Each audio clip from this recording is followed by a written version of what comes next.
अस्सलाम वालेकुम वरहमतुल्लाहि वबरकातुहू। दोस्तों, आज का एपिसोड बहुत ही लड़ाई झगड़े वाला होने वाला है। दोस्तों, मेरी वीडियो में लास्ट तक बने रहिएगा। मैं आप लोग को बहुत इंटरेस्टिंग बात बताऊंगी।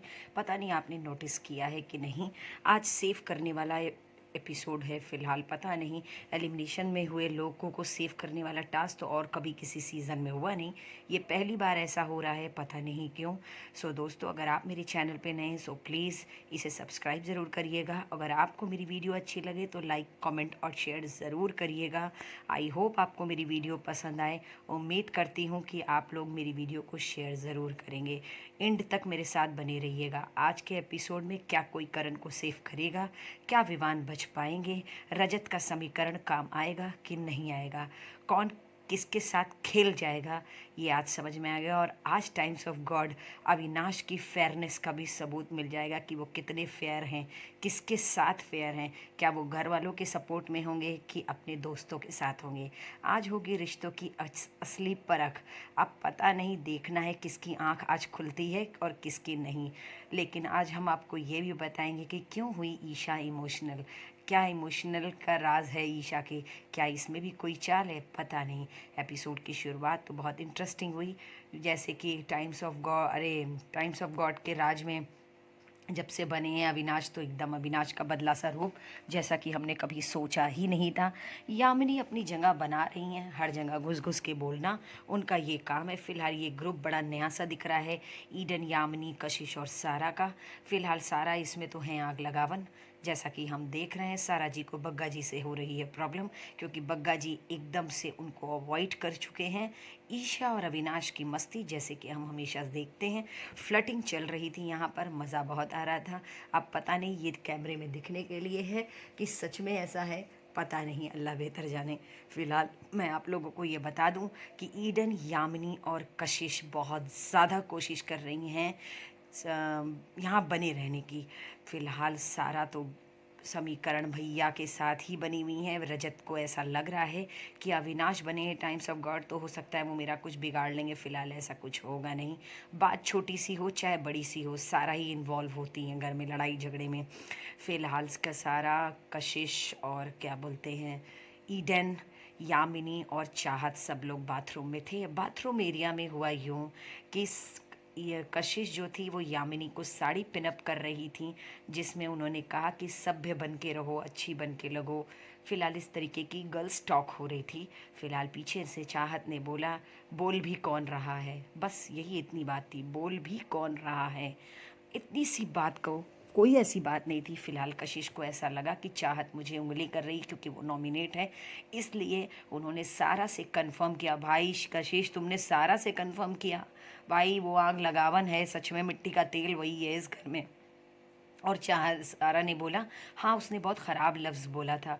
तो भाई उसने बस इतना ही बोला था कि बोल भी कौन रहा है, लेकिन उन्होंने आग लगा दी सारा ने कशिश को बहुत ज़्यादा। और कशिश ने इतनी ज़्यादा गालियाँ दी, इतनी ज़्यादा गंदी गंदी गालियाँ। और सारा ने कहा, ये अब यहाँ पे क्यों बोल रही, जाओ उसके मुंह पे बोलो। लड़ाई बहुत ज़्यादा बढ़ गई चाहत और कशिश में। लेकिन चाहत इतना मासूम सा मुँह बनाई थी, हकीकत में उस बेचारी ने कुछ भी नहीं किया था जिस अंदाज से कशिश बात करती है। फ़िलहाल कशिश बोलती अच्छा है, मैं ये हमेशा कहती हूँ अपनी हर वीडियो में, पर कह रहे हैं ना, आज कशिश ने बिल्कुल भी नहीं सोचा कि वो क्या बोल रही हैं। आप नेशनल टीवी में आप इस तरीके से बात ना करें। लेकिन सबने लोग कशिश को समझा रहे थे, क्योंकि चाहत को कोई भी सपोर्ट नहीं कर रहा था, इसलिए। क्योंकि चाहत से अविनाश भी चिढ़ते हैं और विवान भी चिढ़ते हैं और क्या बोलते हैं, रजत भी चिढ़ते हैं। तो सारे लोग तो सपोर्ट कर रहे थे, कशिश, सारा, ईडन, यामिनी, इन लोगों को। इसलिए चाहत बेचारी अकेली थी, लेकिन दिग्विजय ने चाहत का साथ दिया। और चाहत और दिग्विजय का तो वैसे भी 36 का आंकड़ा है कशिश से, तो यहाँ पर वो कशिश से भिड़ गए चाहत की वजह से। उन्होंने यही कहा, वो लड़की किस तरीके से गिर सकती है मैं तुम लोगों को नहीं बता सकता, उससे मुँह मत लगो। फिलहाल वाकई में कशिश ने बहुत ज़्यादा ख़राब बोला। खैर उसमें कशिश की भी गलती नहीं थी, कशिश को भड़काया था सारा ने। सारा भी फुटेज की भूखी है, इसलिए क्योंकि सारा को बिग बॉस में शो में बने रहना है। तो भाई शो में बने रहने के लिए इतने गंदे अल्फाजों का इस्तेमाल करने की ज़रूरत आप लोगों को नहीं है। फिलहाल यहाँ पे दिग्विजय बहुत डिसेंटली रिप्लाई कर रहे थे, लेकिन कशिश अपने मुंह से एक के बाद एक कूड़ा ही निकालती जा रही थी। कहा ना दिग्विजय ने, तुम्हारी शब्द कहते ना, हमारे शब्द ये बताते हैं हमारी परवरिश कैसी है। तो पहली बात तो सबको अपने शब्दों पे कमांड होना चाहिए कि आप क्या बोल रहे हैं। फिलहाल बिग बॉस ने बुलाया सबको लिविंग एरिया में। तो बग्गा जी, ईडन, करण, विवान और चाहत, दिग्विजय, ये लोग नॉमिनेट थे। तो बिग बॉस ने ये बताया कि जब भी सोने की आवाज़ आएगी तो आप सब रूम में जाएंगे और रूम में जाके बेडरूम में एक दूसरे को कन्विंस करेंगे, एक दूसरे की शिकायत और चुगली करेंगे, और जो जिसकी फ़ोटो लेके सबसे पहले टाइम्स ऑफ गॉड अविनाश के पास आएगा वो सेफ हो जाएगा, और जो लास्ट में आएगा वो अनसेफ।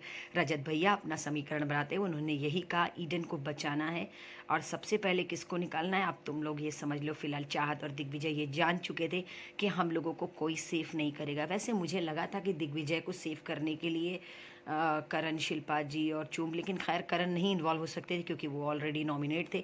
नॉमिनेट लोगों को इन्वॉल्व नहीं होना था। फिलहाल विवान नॉमिनेट थे, मैं ये भूल ही गई थी। फिलहाल विवान जब आए यामिनी के पास अपनी चुगली करने, तो खैर उनके पास कोई चुगली थी ही नहीं। तो सब लोग एक दूसरे को बना रहे थे, लेकिन यहाँ पर चूम ने बहुत तगड़ा गेम खेला। चूम का एक ही टारगेट था कि उनको करण को सेव करना है। फिलहाल चूम सबसे पहले दौड़ी, लेकिन इस दौड़ने भागने में करण को बहुत ज़बरदस्त, बहुत ज़्यादा चोट लगी, क्योंकि करण रजत को पकड़ रहे थे, क्योंकि रजत सबसे हैवी हैं। इनको लगा कहीं ऐसा ना हो, लड़कियां, सारी लड़कियां कहीं ढकेला ना हो, इसलिए वो करण को पकड़ रहे थे। उसमें बहुत ज़्यादा लग गई ये करण को चोट, करण का पूरा फेस। लेकिन सबसे पहले चाहत नॉमिनेशन से बच नहीं पाई बेचारी। खैर चाहत को कोई सपोर्ट करता भी नहीं है, हम लोग पहले एपिसोड से देख रहे हैं। वो अब तक यहाँ पर बनी कैसे, वाकई में उसकी किस्मत है।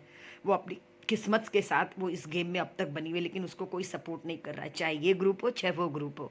जैसा भी खेल रही वो खुद अपने दम पे खेले। अब अभी भी कभी भी वो अगर एलिमिनेट होती है ना, तो इसमें अफसोस नहीं होगा। इसलिए नहीं होगा क्योंकि वो लड़की अपने दम पर है, उसको कोई सपोर्ट थोड़ी कर रहा है। यहाँ तो लोग सब एक दूसरे का सहारा लेकर चल रहे हैं, पर वो लड़की किसी का भी सहारा लेके नहीं चल रही है।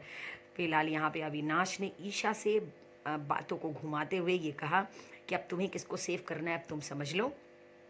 फिलहाल अविनाश को मैं इतना बता दूं, अविनाश ने टास्क शुरू होने से पहले ये कह दिया था, मैं एक्सट्रीमली फेयर बनूंगा। तो भाई तुम्हारा एक्सट्रीमली फेयर भारी पड़ गया यहाँ पे विवान के ऊपर। फिलहाल ये लोग चाह रहे थे कि विवान और बग्गा जी को बचा ले, लेकिन फिलहाल बग्गा जी नॉमिनेशन में पड़ गए, इसके मुझे बहुत खुशी है, बहुत ज़्यादा। लेकिन हाँ, करण को चोट लगी, धक्का मुक्की हुई, लेकिन कशिश यहाँ पर बेफिजूल की फुटेज ले रही थी करण से, जिसका कोई तुक नहीं। लेकिन करण ने यही कहा कि मैं कोई आर्गुमेंट नहीं कर रहा हूँ, किसी को मैं ब्लेम नहीं कर रहा हूँ, मैंने क्यों किया मैं उसको एक्सेप्ट कर रहा हूँ।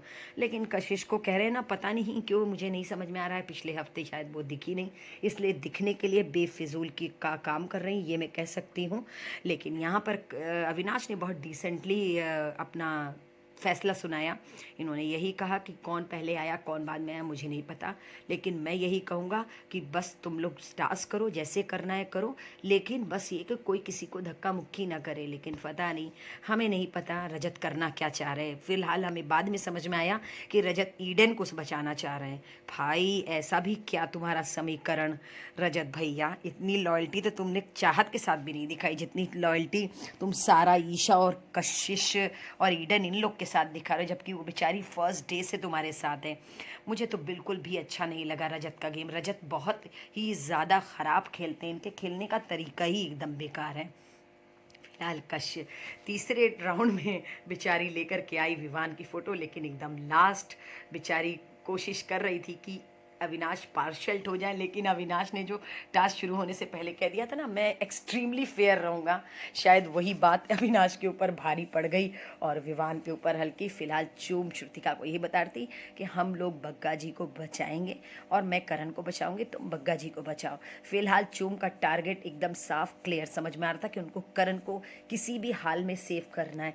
वेल, ग्रेट, गुड जॉब चुम, हमें बहुत ज़्यादा अच्छा लगा आपका इस तरीके से पागलों की तरह खेलना करण को लेकर के। पहली बार मुझे ऐसा लग रहा है कि अल्लाह करे करण सेफ हो जाए, अब पता नहीं होंगे कि नहीं।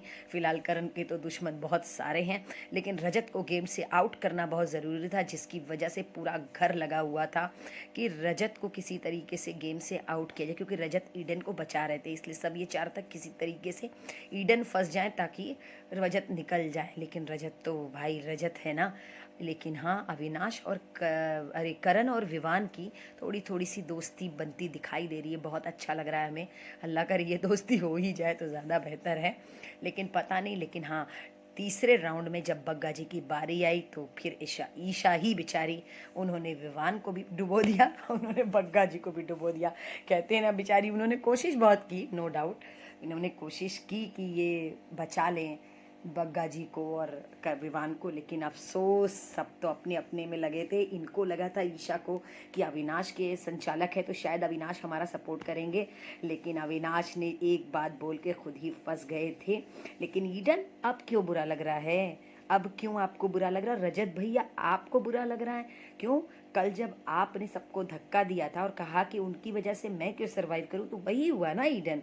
कल जब श्रुतिका को उन्होंने निकाला था, श्रुतिका जब आउट हुई थी तो किसकी वजह से हुई थी? रजत की वजह से हुई थी। और फिर जब चाहत ने रजत को गिराया तो उन्होंने चुम का गिरा दिया। तो कहते हैं ना, ये घर कर्मा है।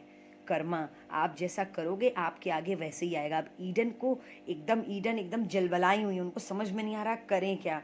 और करण फाइनली हो गए सेफ। मैं तो बहुत ज़्यादा खुश थी कि करण सेफ हुए पहली बार, क्योंकि अब तक करण हर हफ्ते नॉमिनेट हो रहे हैं। पहले हफ्ते करण सेफ हैं, अल्लाह का शुक्र है। बेचारे हर हफ्ते नॉमिनेट हो जाते हैं, लेकिन ईडन की नाराज़गी और रजत भैया का समीकरण बिगड़ता हुआ, जैसे कि कल टास्क में बिगड़ा था टाइम्स ऑफ गॉड वाले में, और आज उनका टारगेट भी। तो 2 बार रजत हार गए, मतलब एक तरीके से कहें तो उनकी हार उनके चेहरे पे दिखाई देती। कहते हैं ना, एकदम रजत को समझ में नहीं आ रहा, एक के बाद एक उनकी बाजी उलटती ही चली जा रही है। लेकिन हाँ, दिग्विजय थोड़े से मायूस दिखाई दिए। वो सोच रहे थे कि मुझे कोई बचाएगा, पर उनको किसी ने नहीं बचाया। खैर, दिग्विजय के ऊपर मुझे भी अफसोस हो रहा था, किसी ने कोशिश तक नहीं की उसको सेव करने की। लेकिन खैर, पब्लिक है, अब देखते हैं दिग्विजय आप बच पाते हैं कि नहीं। दिग्विजय कोशिश कर रहे थे दिखने की। यहाँ तो रजत भैया का अलग ही ग्रुप दिखाई दे रहा है। ईडन, यामिनी और सारा कशिश को लेकर के रजत भैया अपना ही एक ग्रुप अलग बनाए बैठे हैं। रजत भैया बिल्कुल भी अच्छा ग्रुप नहीं है। लेकिन हाँ, करण ने एक बात बड़ी अच्छी बोली, पहले तो ये चेले चपाटों को निकालो बाहर सही बात है, ये सब चेले चपाटे हैं। ईशा बहुत ज़्यादा रो रही थी, क्योंकि शायद ईशा से आज बहुत लड़ाई हुई थी, और शायद ईशा अपने घर वालों को बहुत मिस कर रही थी, अपने पेरेंट्स को। ईशा आज बहुत दिल से रो रही थी, लेकिन सपोर्ट कर रहे थे उनको अविनाश और बग्गा जी। वो बहुत ज़्यादा मिस कर रही थी अपनी फैमिली को। उन्होंने यही कहा, मैं ऐसी लड़की नहीं हूँ, मैं पता नहीं किस तरीके की लैंग्वेज और ज़बान बोल रही। खैर ईशा, ये चीज़ें हम लोगों के साथ भी होती है, don't worry. As a human being हमें भी कभी कभी ऐसा लगता है, हम पता नहीं क्या बोल देते हैं। अब हमको लगता है कि यार हम ऐसे हैं नहीं, पता नहीं कैसी बात हम बोल दे रहे हैं, ऐसी ज़बान हमें नहीं बोलना चाहिए। तो आई नो ईशा, आपको जो फीलिंग्स हो रही है उसको मैं अच्छे से अंडरस्टैंड कर सकती हूँ। मुझे भी कभी कभी रियलाइज़ होता है, यार मुझे ऐसे नहीं बोलना चाहिए था, मैंने ऐसे क्यों बोल दिया। तो होता है, डोंट वरी। ईशा को तो फिलहाल अविनाश ने संभाल लिया, उनको हंसी मजाक से मूड करके।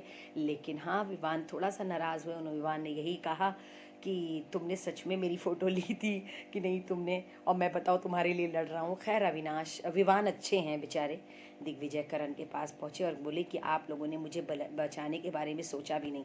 जब भी कोई टास्क आता है, जब भी कोई चीज़ होती है, मैं सबसे पहले सोचता हूँ करण हो, चूम हो, वो हो, लेकिन आप लोगों ने मेरे बारे में सोचा ही नहीं। खैर, बात तो सही है करण, दिग्विजय अपनी जगह पे गलत नहीं है।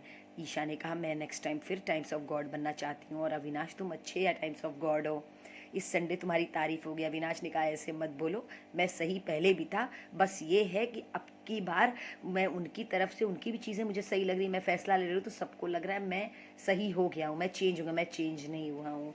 और सही कहा करण ने शिल्पा जी से कि सबसे पहले तो ये पूरे ग्रुप को भगाना है, ये जो चेले चपाटे हैं, ईडन, यामिनी और सारा और कशिश को, जो समीकरण बनाए बैठी हैं। फिलहाल सारा ने आग तो लगा दी थी, अब सारा आई है कशिश से ये कहने कि तुम जाके चाहत को सॉरी बोल दो। भाई, मट्टी का तेल हो तुम, ये दिखावे की एक्टिंग तो मत ही करो सारा। सो इसी तरीके की चटपटी खबरों के साथ दोस्तों मेरे साथ बने रहिएगा। मेरी वीडियो को लास्ट तक देखने के लिए thank you very much. I hope आपको मेरी वीडियो पसंद आए। मैं कल फिर आप लोगों को मिलूंगी। अपना ख्याल रखिएगा। अल्लाह हाफिज़।